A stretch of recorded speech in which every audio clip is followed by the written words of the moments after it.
가이사라에 고넬료라 하는 사람이 있으니 이달리아 데라 하는 군대의 백부장이라. 그가 경건하여 온 집으로 더불어 하나님을 경외하며 백성을 많이 구제하고 하나님께 항상 기도하더니, 하루는 제9시쯤 되어 환상 중에 밝히 보매 하나님의 사자가 들어와 가로되 고넬료야 하니, 고넬료가 주목하여 보고 두려워 가로되 주여 무슨 일이니까? 천사가 가로되 내 기도와 구제가 하나님 앞에 상달하여 기억하신 바가 되었으니 내가 지금 사람들을 요바에 보내어 베드로라 하는 시몬을 청하라. 저는 비장 시몬의 집에 우거하니 그 집은 해변에 있느니라 하더라. 마침 말하던 천사가 떠나매 고넬료가 집 하인 둘과 종졸 가운데 경건한 사람 하나를 불러 같이 읽습니다. 이 일을 다 고하고 요바로 보내니라. 아멘. 기도하겠습니다. 거룩하신 아버지 하나님께서 오늘 또 저희들이 주님의 은혜 가운데 생활하게 하시고, 또 저희들이 우리 주님을 경배하고 예배드리며 또 주님을 찬양하고 또 주의 말씀을 사모하여 함께하여 사오니 주님을 사랑하는 주의 귀한 자녀들을 축복해 주시옵소서. 뿐만 아니라 주님, 우리 성도들 가운데 수요일 예배를 사모하지만은 여러 가지 일들로 또 함께하지 못하는 사람들도 있습니다. 아버지 하나님, 그들도 기억해 주시고 주님 어디 있든지 간에 때로는 영상으로 예배한다 하더라도 주님 정말 말씀에 집중할 수 있으며 주님 그런 시간들을 통하여 우리 주님을 가까이 할 수 있는 기회가 되게 하여 주시옵소서. 이 시간 성령께서 우리 가운데 운행하시고 다시 한번 하나님이 가지고 계시는 원대한 계획 속에 주님께서 주님의 일을 이루어 가시는 복된 모습으로 인하여 기뻐하며 또 우리가 역사 가운데서 우리의 위치를 생각할 수 있도록, 그리고 주님 우리에게 주어진 책임을 다하는 저희들 되게 해 주시옵소서. 주의 말씀을 주께 의뢰합니다. 주님이 종을 주장해 주시옵소서. 예수님의 이름으로 기도했습니다. 아멘. 이제 우리는 하나님께서 이제 이 온 세상을 구원하시고자 하시는 주님의 계획 가운데 이제 조금씩 하나님의 일이 진행되면서 주님의 새로운 역사의 장이 열리게 되는 것을, 일하심이 새롭게 되어지는 것을 보게 됩니다. 저는 이미 강단을 통해서 여러분들에게 하나님께서는 어떤 특정한 사람들만 사랑하시는 것이 아니고 주님께서는 모든 사람들을 사랑하신다는 사실을 우리가 함께 생각을 했습니다. 그리고 주님께서는 사실 처음부터 계획이 이제 유대인들이 실패했기 때문에 주님께서 유대인들을 버려버리고 이방인들을 선택하시는 것이 그게 아니라는 거예요. 주님은 처음부터 주님께서는 모든 사람들이 구원받게 되기를 원하셨고, 아브라함을 부르실 그때부터 하나님께서는 아브라함을 통해서 모든 민족에게 복의 근원이 되기를 원하셨다 하는 사실을 말씀을 드렸습니다. 여기에 우리 창세기 12장 1절로부터 3절인데요. 여호와께서 아브라함에게 이르시되, 주님께서 아브라함을 부르시면서 하시는 말씀이죠. 너는 너의 본토 친척 아비집을 떠나 내가 네게 지시할 땅으로 가라. 내가 너로 큰 민족을 이루고 내게 복을 주어 내 이름을 장대케 하리니 너는 복의 근원이 될지라. 그리고 주님 말씀하시기를, 너를 축복하는 자에게는 내가 복을 내리고 너를 저주하는 자에게는 내가 저주하리니 땅의 모든 족속이 너를 인하여 아브라함과 아브라함의 자손들 때문에 이제 복을 얻게 될 것이다, 그렇게 말씀을 했습니다. 그리고 신약 성경에 와서는 주님께서 디모데 전서 2장 4절에서 말씀을 하시죠. 거기 말씀하시기를, 하나님은 모든 사람이, 여기에 유대인들만 아니고 또 거기 이방인들만도 아니고 주님께서 특별한 사람들만 아니고 주님께서 모든 사람이 구원을 받으며 진리를 아는데 이르기를 원하시느니라, 그렇게 말씀을 하셨습니다. 그래서 주님께서 이제 이 땅에서 십자가에서 우리의 죄를 위한 구속의 사역을 완성하시고 난 이후에 무덤에 가셨다가 장사되시고 부활하신 이후에 제자들에게 주신 마지막 이 명령 가운데, 지상 사명 가운데 우리 사도행전 1장 8절에 주님이 그렇게 말씀하시잖아요. 오직 성령이 너희에게 임하시면 너희가 권능을 받고 예루살렘과 온 유대와 사마리아와 그리고 주님 말씀하시기를 땅 끝까지 이르러 내 증인이 되리라 그렇게 말씀을 했습니다. 그런데 주님께서 이제 우리는 그동안에 주님께서 이 계명을 하시고 난 이후에 2장에서 예루살렘에 오순절날 성령 충만함이 저들에게 임하면서 거기에 유대인들이 어떻게 구원받았는지 우리가 함께 봐드렸습니다. 그리고 또 이제 이 예루살렘 교회에 있었던 그 핍박으로 인해 가지고 사람들이 흩어지면서 곳곳에 가서 그들이 복음을 전할 때에 여전히 마찬가지로 사마리아였으나 이곳저곳에서 여기에 많은 유대인들이 구원을 받게 되는 것을 보게 되는 것입니다. 여기 우리는 지난 8장과 9장에서 이제 사울이 이제 다메섹에 가게 되는데요. 다메섹은 지금도 있는 도시입니다. 지금도 시리아에 가게 되면은 다마스커스라는 그 도시가 지금도 있습니다.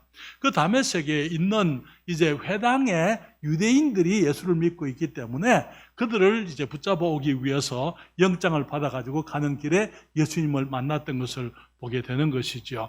지금까지의 사역은 유대인들 어디에 있든지 간에 유대인들을 위한 사역이었던 것을 보게 됩니다.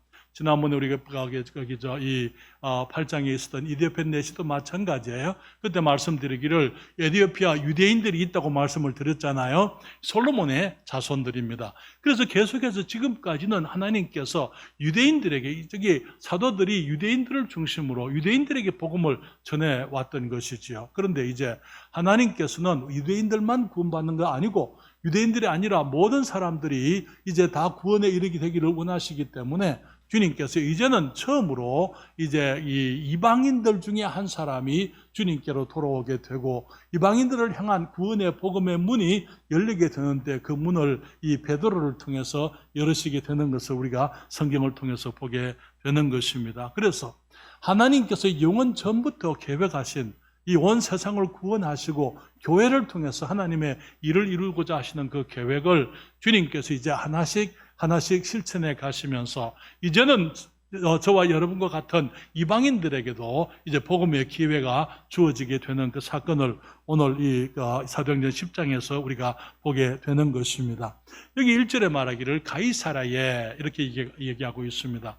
제가 여기에 그 앞에 지도를 띄워놨습니다만은 제가 이것을 이 포인트를 가지고 이게 포인트가 되잖아요. 그렇죠? 포인트 보이시죠?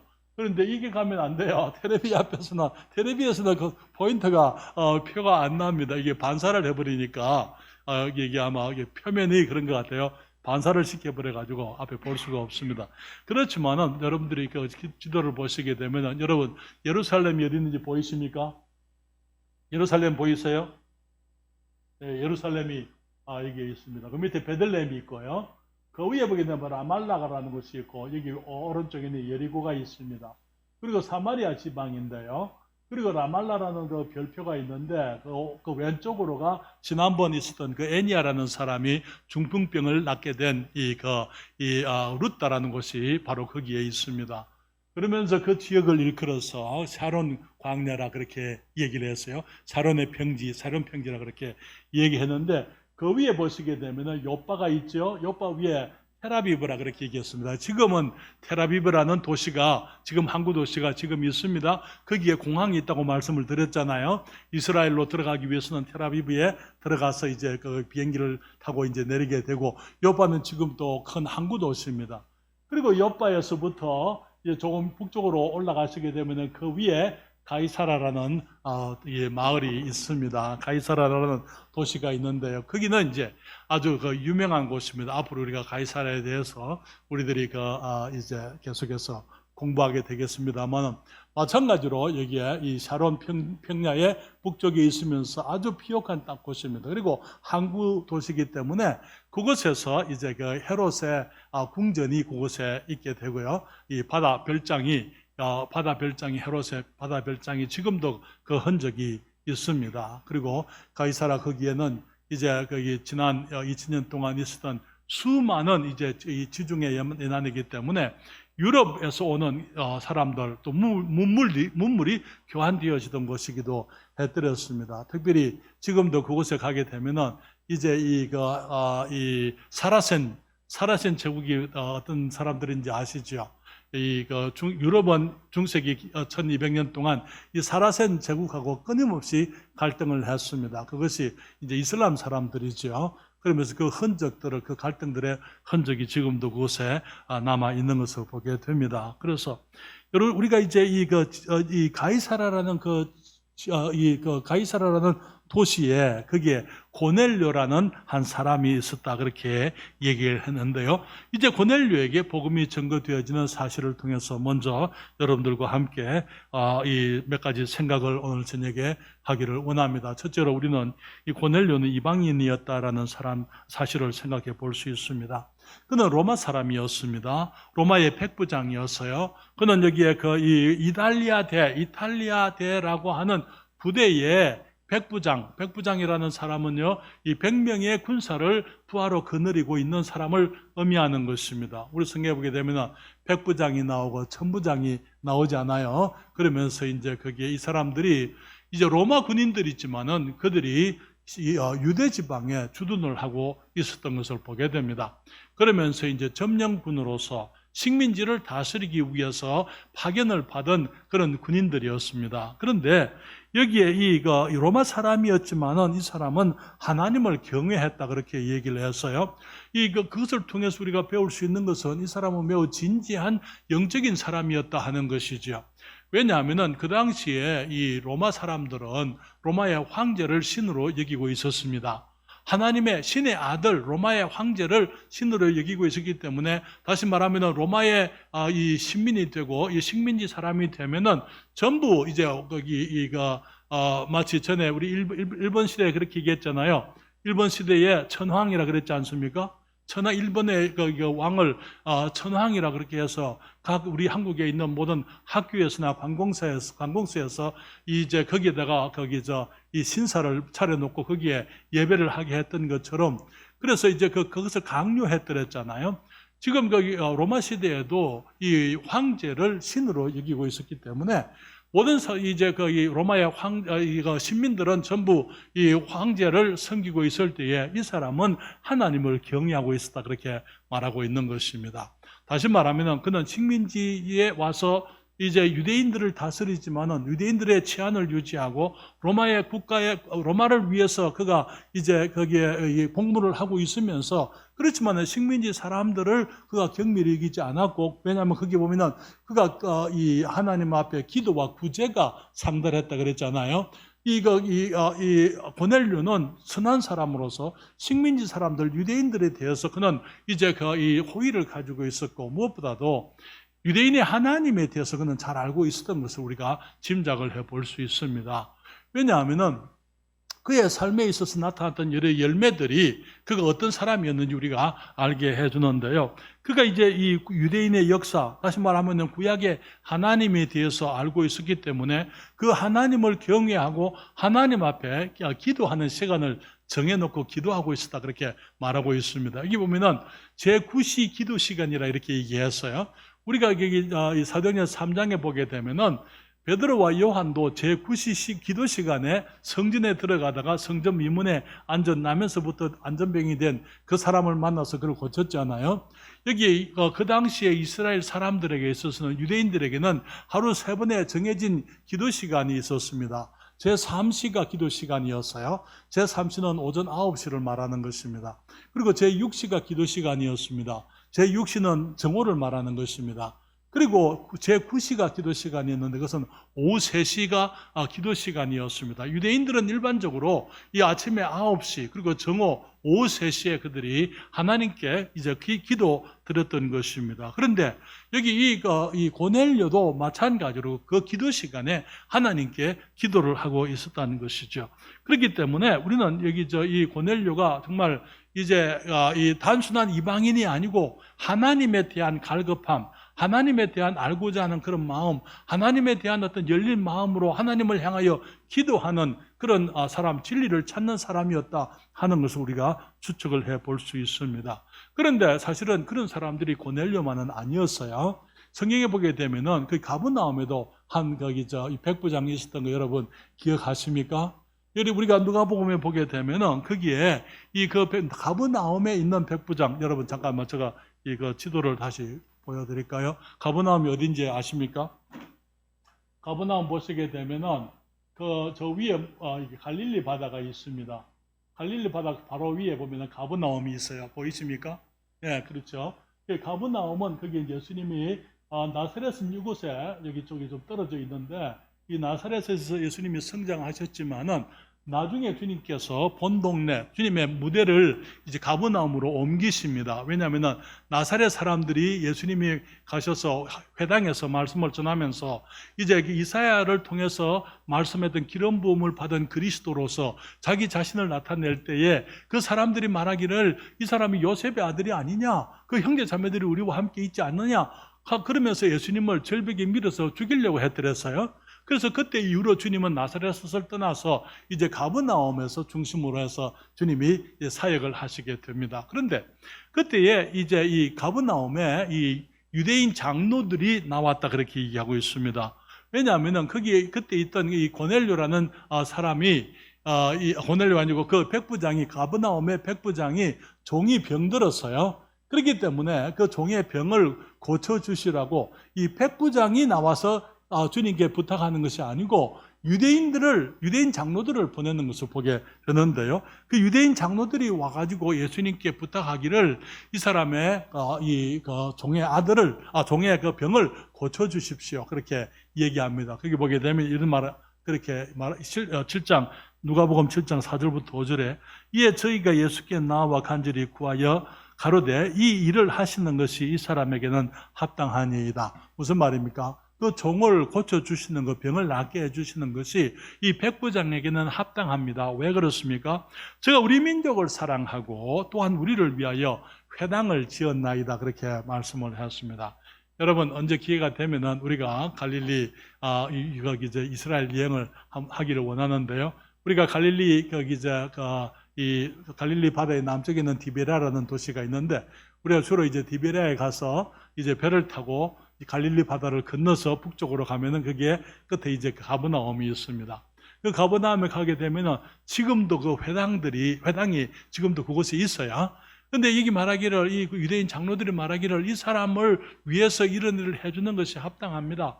왜냐하면 이 사람이 우리 민족을 사랑하고 또 우리를 위하여 회당을 지었습니다. 지금 그 회당이 지금 이제 지붕은 없습니다. 그렇지만 그 기초들이 그대로 있고 그 위에 이제 이 벽이 일부 무너졌지만은 벽과 기둥들이 남아 있는 것을 보게 됩니다. 거기 그 회당을 이제 이 백부장이 로마 사람이에요. 그렇지만은 이 점령군이지만은 유대인들을 사랑했고 그래서 유대인의 하나님을 위해서 회당을 지었던 것을 보게 되는 것입니다. 그래서 그는 거기 그런 하나님 앞에 정말 거기 우리 또 성경에 보기엔 또 다른 백부장이 있어요. 예수님이 십자가에 죽으실 때에 한 백부장이 예수님을 십자가에 못 박은 줄 아시지요? 그렇죠? 예수님이 마지막 운명하시는 그 모습을 보고 그 백부장이 말하기를 이는 진실로 하나님의 아들이었도다. 그렇게 고백을 하지 않습니까? 그 예수님을 처형했던 이 백부장이지만은 그가 죽어가는 예수 그리스도의 모습을 보면서 정말 거기 사람들을 원망하거나 사람들을 탓하거나 다른 사람들처럼 저주하거나 그러지 아니하시고 오히려 주님께서 그들을 위해서 기도하시고 아버지께 영혼을 부탁하시고 주님께서 이 십자가에서 죽으시는 그 모습을 보면서 그는 이는 진실로 하나님의 아들이었도다. 그렇게 얘기를 한 것을 보게 됩니다. 그런 여러 종류의 여러 사람의 백부장이 있었습니다만은 실제로 그리스도의 복음이 이제 증거되기는 여기에 이 고넬료에게 처음으로 이제 하나님의 사람이 가서 복음을 전하게 하시는 것을 보게 되는 것입니다. 그래서 구원이 이제 예수 그리스도의 복음으로 말미암아 이제 우리 사람들이 은혜로 구원받는 이 위대한 복음의 말씀이 이방인들에게 처음으로 전해지는 그 시간이었던 것이지요. 여러분 로마서 1장 16절에 주님이 말씀을 하고 있습니다. 사도 바울이 말하기를 내가 복음을 부끄러워하지 아니하노니 이 복음은 모든 믿는 자에게 구원을 주시는 하나님의 능력이 됨이라 그렇게 말씀하시고 첫째는 유대인에게요. 그러나 그 다음에 또한 헬라인에게로다 그렇게 말씀을 했는데요. 헬라인은 그 당시에 성경의 신약시대에 헬라인이라는 그 말은 유대인이 아니면 전부 헬라인이었습니다. 우리가 잘 알고 있는 것처럼 헬레니즘 문명, 헬라 문명 속에서 이 로마와 라틴 문명이 있었기 때문에 거기에서 이제는 유대인들이 아니면은 전부 나머지 사람들은 전부 이제 헬라인이라고 이스라엘 백성들이 그렇게 구별을 했던 것이죠. 그래서 자기들은 하나님의 택함을 입은 선민이지만은 나머지 사람들은 전부 이방인을 부를 때에, 이방인으로 취급하면서 그들을 부를 때에 헬라인이다 그렇게 불렀던 것입니다. 그래서 여기에 주님 말씀하시기를 이 복음은 모든 믿는 자에게 구원을 주시는 하나님의 능력이 된다 말씀하면서, 첫째는 유대인에게요. 유대인도 믿음으로 구원받는 겁니다. 예수님을 믿음으로, 복음을 믿음으로 구원받습니다. 율법을 지켜서 구원받는 게 아니에요. 하나님이 그들을 선택했기 때문에 그들이 자동적으로 천국 가는 게 아니에요. 그들이 예수님을 영접하고 예수님을 믿어야만 그들이 천국 갈 수가 있는 것입니다. 그런데 유대인들만 아니고 헬라인들도 마찬가지로 예수님을 믿음으로 구원에 이르게 되는 것입니다. 로마서 3장 29절에 성경이 이렇게 말하고 있습니다. 주님 말씀하시기를 하나님은 홀로 유대인의 하나님 뿐이시뇨 또 이방인의 하나님은 아니시뇨 진실로 이방인의 하나님도 되시느니라 그렇게 말씀을 했습니다. 사랑하는 여러분, 우리 하나님께서는 모든 사람들이 구원받기를 원하십니다. 그러면서 주님의 이 위대한 계획이 하나씩 성취되어지는 가운데서 이제 우리 사도행전 10장에 와서 이제는 이 복음이 실제적으로 이방인 중에 이 고넬료라는 백부장에게 먼저 이제 전거되는 그 사건을 오늘 보게 되는 것입니다. 두 번째로 생각할 수 있는 것은 이 하나님께서는 환상 중에 천사를 보내어 그의 기도를 응답하셨다 그렇게 말씀을 했습니다. 기도 시간에 환상 중에 제9시 기도 시간이라고 이렇게 말씀을 했습니다. 환상 중에 그가 천사를 밝히 보았다 그렇게 말하고 있는데요. 여기에 이 천사가 그에게 환상 중에 이제 그가 무엇을 해야 하는지 지시를 하게 되었습니다. 여기 성경에 보게 되면 3절에 하루는 제9시쯤 되어 환상 중에 밝히 봄에 하나님의 사자가 들어와 가로되 고넬료야 하니 고넬료가 주목하여 보고 두려워 가로되 주여 무슨 일이니까? 천사가 가로되 내 기도와 구제가 하나님 앞에 상달하여 기억하신 바가 되었으니, 그리고는 주님께서 무엇을 해야 하실는지 구체적으로 얘기하는데요. 5절에 말하기를 내가 지금 사람들을 요바에 보내어 베드로를 하는 시몬을 청하라. 저는 비장 시몬의 집에 우거하니 그 집은 해변에 있느니라 하더라 그렇게 말씀을 했습니다. 이 가이사라, 아까 본 그 지도에서 가이사라에서부터 요바까지는 약 40km입니다. 40km면은 우리 한국의 리수로는 100리 정도 되는 거죠. 그렇죠? 100리면은 하루 종일 걸어야 100리를 우리가 걸을 수 있습니다. 그 당시에는 오늘날과 같은 자동차가 없었기 때문에 말을 타고 간다 하더라도 그렇게 반나절은 촉히 걸리는 그런 거리였더랬어요. 그렇기 때문에 이제 그 종들에게 사람을 보내라. 누구한테? 요바로 보내라고요. 어디로? 요바로 보내라고요. 요바 누구에게 보내라고요? 거기 보게 되면 해변에 있는, 구체적으로 천사가 지시를 하는 것을 봅니다. 해변에 보면은 이제 피장 시몬이라는 사람이 있는데 그 집에서 우거하는 베드로라 하는 시몬이라 그렇게 얘기했어요. 하나님께서 이 천사를 보내서 이 고넬료에게 정확하게 무엇을 해야 되는지 구체적으로 지시한 것을 보게 되는 것입니다. 그러니 여러분, 오늘날 제가 이제 여기서 영의 환상에 대해서 말씀이 나왔기 때문에 여러분들에게 말씀을 드리고 싶은 것이 있습니다. 그것은 오늘날 환상을 보았다 하는 사람들이 많이 있습니다.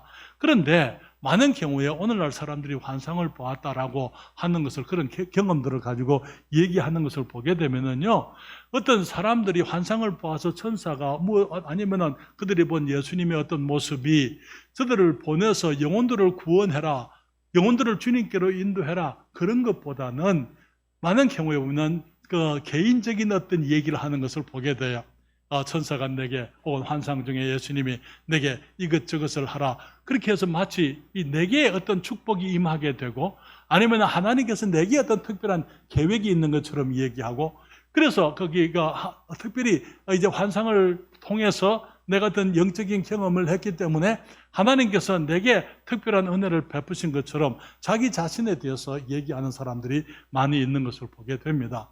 사랑하는 여러분, 하나님께서 지금도 환상이나 꿈을 통해서 일을 할 수 없다 그 말 아닙니다. 그렇지만은 우리는 항상 그런 어떤 환상이나 꿈이나 그러한 계시가 있었다 혹은 예언이 있었다라고 했을 때에 우리는 그것을 하나님의 말씀으로 우리가 비추어 봐야 될 것이 증명되어져야만 하는 것입니다. 다시 말하면 이 천사가 말하는 그 환상 중에 그 지시한 것들은 있는 그대로 요빠라는 도시가 있었습니다. 거기에 베드로라 하는 시몬, 베드로는 이름이 두 개였어요. 그렇죠? 원래는 그가 요한의 아들 시몬이었습니다. 그러나 베드로라는 이름은 예수님이 주신 거잖아요. 그렇잖아요. 그 다음에 말해 그가 이제 피장은 가죽 장사라 이 말입니다. 가죽 피자죠. 가죽쟁이다 그 말이죠. 가죽을 가공해서 물건들을 만드는 피장 시몬이라는 사람, 이 사업을 하는 사람의 이름도 시몬이었어요. 그렇기 때문에 그 사람의 집에서 우거하고 있다. 그 말은 그가 지금 나그네다 거기서 사는 사람 아니고 지나가면서 거기에 있다는 것입니다. 왜 요빠에 베드로가 와 있었습니까? 다비다가 죽었잖아요.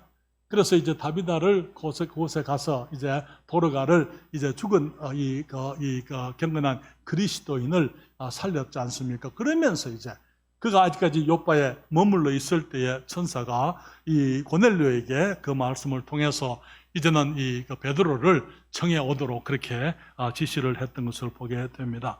사랑하는 여러분, 우리가 어떤 환상이나 어떤 계시나 어떤 꿈이나 보았다라고 이렇게 하는 사람들은 하나님의 말씀과 연관해 봐야만 되는 것입니다. 그것이 과연 하나님의 영광, 그 사람의 개인적인 어떤 이 신앙, 영적인 체험 그것 아니고 하나님의 말씀과 어떤 연관이 있는지 봐야만 되고 또 실제로 성취되어지는 것을 통해서 그것이 사실이라는 것, 하나님이 하신 것이라는 것이 증명되어야만 한다는 것이죠.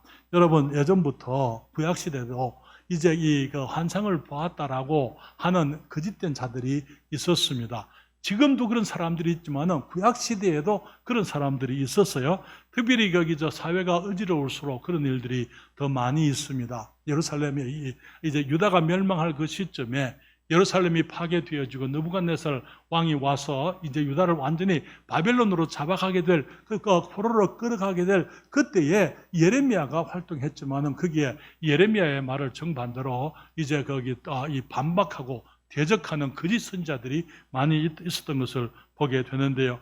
예레미야서 29장 8절부터 9절에 성경이 말씀합니다. 만군의 여호와 이스라엘의 하나님이 이같이 말하노라. 너희 중 선지자들에게와 복술에게 너희 중 선지자들에게와 복술에게 혹하지 말며 너희가 꾼바 꿈도 신청하지 말라. 꿈도 믿지 말라는 거예요. 주님 말씀하시기를 내가 그들을 보내지 아니하였어도 그들이 내 이름으로 거짓을 예언함이니라. 여호와의 말이니라. 그래서 여호와의 이름으로 와서 내가 이것을 봤습니다. 저것을 봤습니다. 이런 계시를 얻었습니다. 저런 계시를 얻었습니다. 이런 환상과 꿈을 꿨습니다. 다 믿지 말라고 말씀하고 있는 거예요. 그러면서 그것들이 과연 하나님께서 보내신 것인지 우리가 확인할 수 있어야 되는데 어떻게 우리가 확인을 합니까? 하나님의 말씀으로 확인을 하게 되는 것입니다. 그러니 여러분, 저는 말씀을 드린 것처럼 이 사도 베드로나 사도 바울이나 이제 사도들이 활동하고 이 사역할 시기에는 이 성경이 온전히 하나님의 말씀이 온전히 우리에게 주어지지를 않았습니다. 그렇기 때문에 이런 환상이나 또 계시나 혹은 여러 가지 표적 같은 것들이 필요했었습니다만은 지금은 이제 그런 우리가 그 표적을 표적의 목적이 지난주에 하나님의 말씀을 증거하기 위해서 표적이 있었다 이렇게 말했잖아요. 지금은 우리들에게 하나님의 말씀이 지금 2000년 전에 주어져서 지금까지 하나님의 말씀으로 2000년 동안 증명되어진 하나님의 말씀이 우리들에게 있는 것입니다. 그렇기 때문에 더 이상의 다른 표적이라는 것이 우리들에게 있어야 될 필요가 없는 것이고 어떤 표적이 있고 어떤 환상이 있고 하더라도 하나님의 말씀에 비추어 봐야만 한다는 것입니다. 그래서 말씀으로 확인을 할 필요가 있는 것이지요. 여러분, 다시 말씀드리지만 환상보다 더 정확한 것은 성경입니다. 제가 여기 베드로에 대해서 말씀을 드립니다. 베드로후서 1장 16절부터 21절까지인데요. 여기 말하기를 우리 주 예수 그리스도의 능력과 강림하심을 너희에게 알게 한 것이 공교히 만든 이 얘기를 좇은 것이 아니라 우리가 그의 크신 위엄을 친히 본 자라. 예수님의 크신 위엄을 제자들이 만들어낸 건 아니고 친히 봤다. 그렇게 얘기를 하잖아요. 그러면서 말하기를 지극히 큰 영광 중에서 이러한 소리가 그에게 나기를 이는 내 사랑하는 아들이요 내 기뻐하는 자라 하실 때에 저가 하나님께 아버지께 존귀와 영광을 받으셨느니라. 이 소리는 우리가 저와 함께 거룩한 산에 있을 때에 하늘로서 나옴을 들은 것이라. 여러분 이것이 무슨 사건인지 아십니까? 변화산 사건입니다. 예수님께서 이제 변화산에 올라가시게 될 때에 그때에 이제 베드로와 야고보와 요한을 데리고 갔잖아요. 거기에서 이제 예수님이 모세와 엘리야를 만났잖아요. 만나가지고 이제 대화하실 때에 예수님이 내려가시게 되면은 이제 예루살렘에서 별세하실 것에 대해서 그들이 얘기를 했다. 그 소리를 듣고 베드로가 하는 말이 주님, 우리가 여기서 초막셋을 지으십시다. 그래서 하나는 모세를 위해서, 하나는 엘리야를 위해서, 하나는 예수님을 위해서 그렇게 짓겠습니다. 그렇게 얘기했잖아요. 그때 구름이 그들에게 덮이면서 너희는 저의 말을 들어라. 이는 내 사랑하는 아들이니 너희는 저의 말, 너희들이 이것저것 얘기하지 말고 예수님이 하시는 말씀을 들어라. 그렇게 얘기를 합니다. 그런데 그 확실한 이 환상을, 그 비전을, 주님의 그런 모습을 그들이 봤는데 그것은 거짓말이 아니고 공교히 꾸며낸 얘기가 아니다. 사실 우리가 그렇게 봤다. 그런데 성경은 또 이렇게 말하죠. 여기에 거기 19절부터 보게 되면 또 그렇게 말하고 있습니다. 헬라어는 카이라는 그 단어인데요. 그것은 무슨 말이냐면 또한, 그 말이에요. 또한. 우리가 환상을 봤지만은 이제는 그리고 또한 말하기를 우리에게 더 확실한 예언이 있어. 확실한 무엇이 있다고요? 하나님의 말씀을 얘기하는 거예요. 예언이라는 것은. 하나님의 말씀이 있어서 어두운 데 비치는 등불과 같으니 날이 새어 샛별이 너희 마음에 떠오르기까지 너희가 이것을 주의하는 것이가 아니라 하나님의 말씀, 예언의 말씀을 주의해야 된다. 그렇게 말씀을 하는 거죠. 그러면서 먼저 알 것은 경의 모든 예언은, 성경의 모든 예언은 사사로이 풀 것이 아니니, 예언은, 이 성경에 예언되어진 이 모든 말씀은 언제든지 사람의 뜻으로 낸 것이 아니요 오직 성령의 감동하심을 입은 사람들이 하나님께 받아서 말한 것이다. 그렇게 말씀을 하고 있는 것입니다. 그렇기 때문에 사랑하는 여러분, 환상이나 어떤 꿈이나 표적보다 더 확실한 예언의 말씀입니다. 성경은 그 모든 것들을 이제 이 커버하고 그 모든 것들을 이 성경으로 증명을 해야 되고 성경으로 확인을 해봐야만 되는 것입니다. 왜 그런 말을 합니까? 오늘 너무나 많은 사람들이 이 성경을 가지고 점치는 사람들이 있어요. 그렇죠? 성경을 가지고 목사님들이 성도들에게 이사를 하면은 무슨 방향으로 가라, 이리 가라, 저리 가라, 어떤 사업을 해라 말라, 그런 얘기들, 이 성경을 가지고 점치는 사람들이, 목사들이 소위 환상을 봤다 그러면서 그들이 어떤 계시를 봤다면서 그런 일들을 너무나 많이 하고 있는 것입니다. 사랑하는 여러분, 주님께서는 그런 것을 미워하십니다. 구약 성경에 점치고 복술하고 하는 그런 사람들은요, 전부 돌로 쳐 죽여라 그렇게 얘기했어요. 사랑하는 여러분, 우리 그리스도인들의 삶은 믿음으로 사는 삶입니다. 그런 것을 물어보고 우리의 미래에 대해서 불안해가지고 이런 사람을 찾고 저런 사람을 찾고 그런 거, 하나님께서 그것은 불신이에요. 주님이 미워하시는 거예요. 우리는 우리의 미래에 대해서 누구 어떤 것을 찾을 것이 아니라 주님만을 의지하기를 주님은 원하고 계시는 것입니다. 그래서 오늘은 그까지 말씀을 전하도록 하고요. 다음 주에 계속해서 여러분들에게 말씀을 드리고 싶은데, 잠깐만 말씀을 드리면은 시간이 됐기 때문에 다음 주에 계속하겠습니다만은, 우리가 한 가지 분명한 것은 하나님께서는 천사가 아니라 사람을 통해서 복음을 전하게 하신다는 거예요. 잠깐만 말씀드립니다. 천사가 와서 예수를 믿어라 그렇게 얘기할 수 있잖아요. 그렇잖아요. 고넬료에게 천사가 예수님을 믿으면 네가 구원받는다 그렇게 말할 수 있지 않습니까? 그런데 사람을 보내는데 요바에 가서 베드로를 하는 시몬을 청하라. 그가 너희들에게 할 말을, 너희가 믿어야 할 것을 그가 너희들에게 일러줄 것이다. 그렇죠? 왜 그럽니까? 주님의 도구는 사람입니다. 다음 주 계속해서 우리가 말씀을 드리면서 제가 여러분들에게 결론적으로 말씀을 드리고 싶은 것은, 여러분, 하나님의 계획은 이 계획하신 그대로 틀림없이 진행되어지게 된다는 것입니다. 하나님은 약속하신 대로 일을 이루시게 되는 것을 보게 됩니다. 우리의 삶 속에서도 마찬가지. 우리는 성경 가운데 주님이 우리들에게 주시는 많은 약속의 말씀을 우리가 알고 있습니다. 주님께서 우리가 예수님을 믿으면 구원받는다 그렇게 말씀을 했어요. 주님께서 우리가 모든 것을 주님께 맡겨라 그래요. 주님께 의뢰하라 그렇게 얘기했습니다. 너의 염려를 다 주께 맡겨버리라. 내가 염려하는 것들을 주님께 맡기게 되면 주님께서 우리를 권고하시고 우리를 생각하시고 우리를 도우시고 우리의 기도를 응답하시겠다고 주님이 약속하지 않으셨습니까? 그렇기 때문에 우리들이 정말 다른 그 무엇보다도 하나님의 말씀을 붙들어야만 되는 것입니다. 하나님의 말씀을 붙들고 우리가 믿음으로 하루하루 주님이 주시는 삶을 성실히 하나님 보시기에 주님이 기뻐하시는 모습으로 그렇게 살아가야 될 줄 믿습니다. 주님께서 우리 성도들 한 분 한 분을 축복하시고 우리 교회가 정말 이 시대에 하나님의 이 도구들로서 실제로 쓰임되는 그런 복된 이 교회가 되기를 바랍니다. 우리 성도들의 삶을 통해서 하나님은 우리를 사용하기를 원하세요. 우리의 삶 속에서 주님이 영광 거두시고 우리를 통해서 그리스도의 복음이 전거되어지기를 원하신다는 것 우리가 기억하고 정말 그 매일의 삶 속에서 사람들에게 예수 그리스도를 증거하는 그러한 복된 삶을 살아가시게 되기를 바랍니다.